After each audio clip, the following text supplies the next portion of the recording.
Question suivante, question de Geoffrey Saadi. Bonjour Monsieur Brousseau. Target 2 atteint un montant assez élevé. Jusqu'à quand ou combien cela peut-il grimper avant de rencontrer de plus gros problèmes, notamment entre l'Allemagne et l'Italie?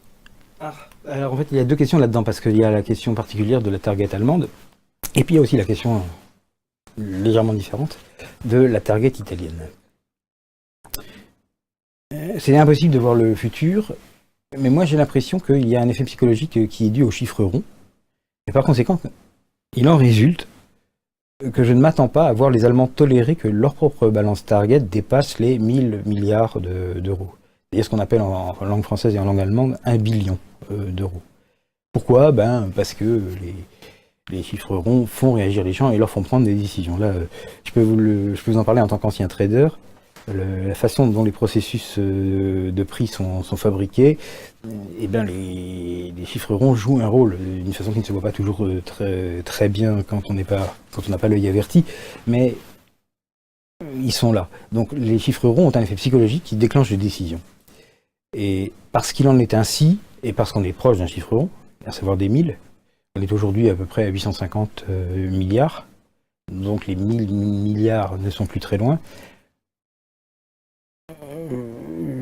Je pense que les Allemands se débrouilleront pour sortir d'une façon ou d'une autre avant que ça n'atteigne 1000. Donc c'est pour le côté allemand, mais il y a une partie de la question qui est aussi sur l'Italie. Quid de la créance italienne qui augmente aussi.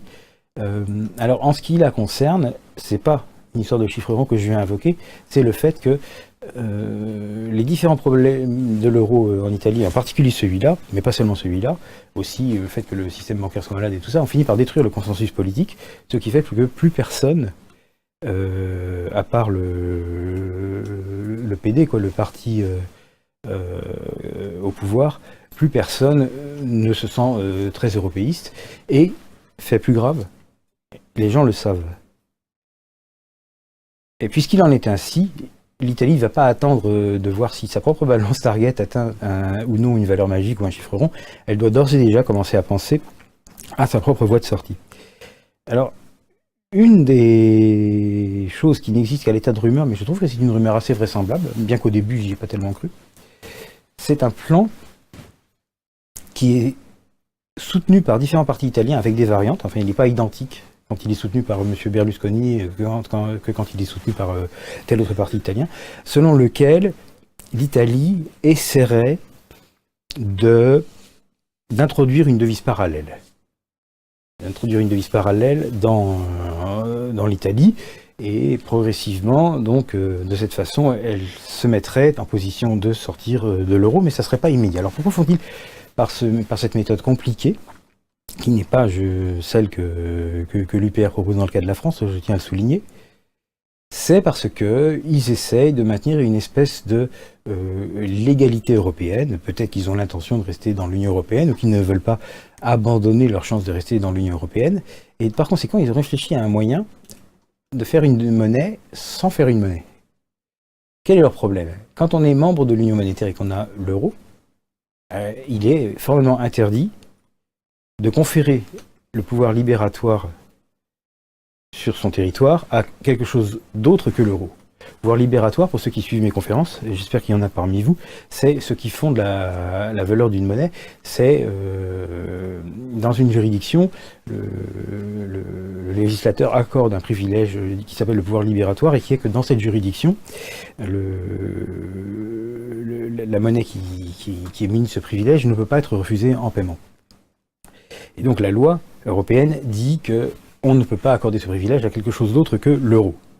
Donc comment on fait les Italiens? Je trouve que la façon dont ce plan est fabriqué reflète un esprit assez italien.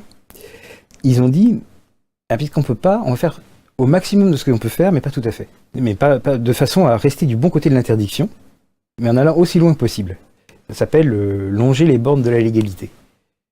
Longer les bornes de la légalité, peut-être un peu par l'extérieur d'ailleurs, mais longer les bornes de la légalité, puisque le pouvoir libératoire, je n'ai pas le droit, dit l'italien, de le conférer à autre chose qu'à l'euro, voyons qu'est-ce que je pourrais conférer qui serait presque comme le pouvoir libératoire, mais pas tout à fait.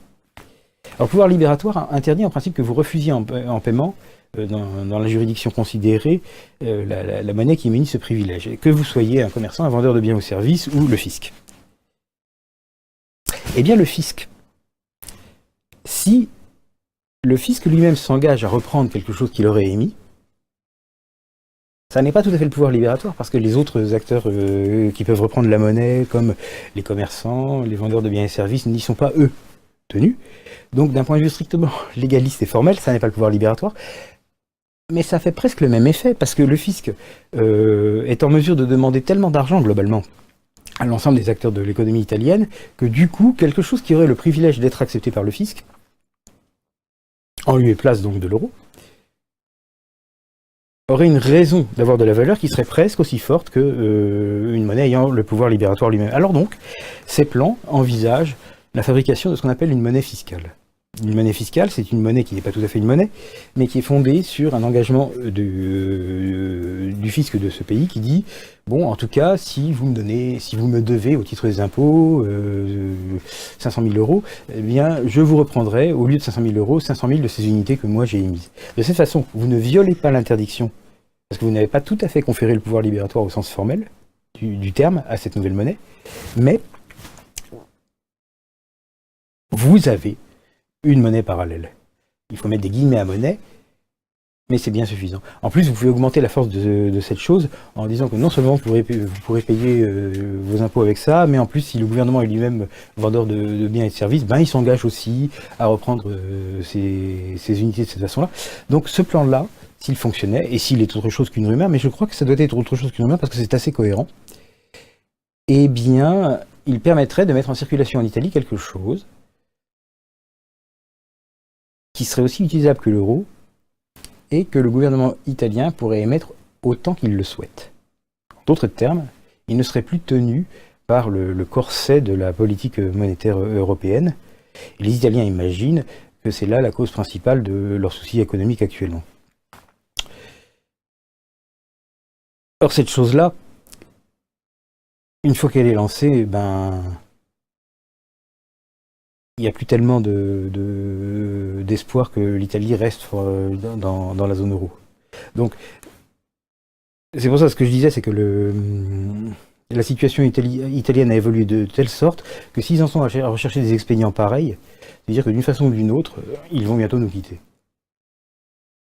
Et il n'est plus utile de scruter à la loupe le chiffre de la target italienne. En quelque sorte, la décision est déjà prise.